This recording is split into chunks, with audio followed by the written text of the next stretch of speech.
اردو پاکستان کی نہیں بلکہ بھارت کی زبان ہے۔ السلام علیکم، پاکستان ونک میں خوش آمدید۔ پاکستان اور دنیا بھر سے تازہ ترین خبروں اور اپڈیٹس کے لیے آپ کا اپنا چینل۔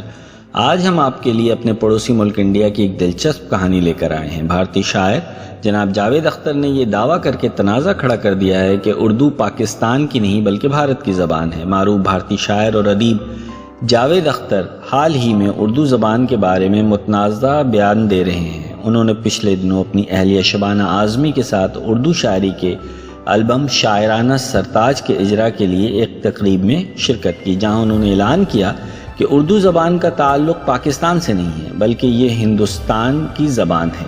جاوید اختر نے کہا کہ اردو متحدہ ہندوستان کی مقامی زبان ہے اور یہ ہندوستان سے باہر نہیں بولی جاتی تھی۔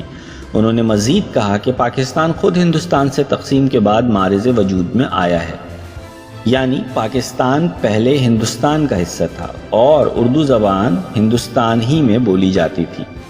بھارتی نغمہ نگار نے اس بات پر زور دیا کہ پنجاب نے اردو زبان کے فروغ اور مقبولیت میں نہایت اہم کردار ادا کیا ہے اور اردو کو پاکستانی زبان سمجھنا سراسر غلط ہے۔ جاوید اختر نے مزید کہا کہ زبانوں کو مذہب سے جوڑنا غلط ہے، کیونکہ زبان کا تعلق مذہب سے نہیں بلکہ خطوں سے ہے، لہٰذا اردو کسی مذہب کی نہیں بلکہ ہندوستان کی زبان ہے۔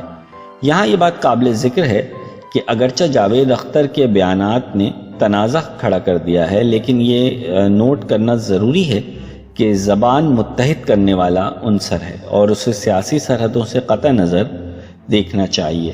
ابھی کے لیے بس اتنا ہی۔ مزید خبروں اور اپڈیٹس کے لیے صرف پاکستان ونک پر آتے رہیے۔ اگر آپ نے میرا چینل سبسکرائب نہیں کیا ہے تو مہربانی کر کے اسے سبسکرائب کر لیں تاکہ ہر دفعہ اپڈیٹ آپ تک پہنچتی رہے۔ شکریہ۔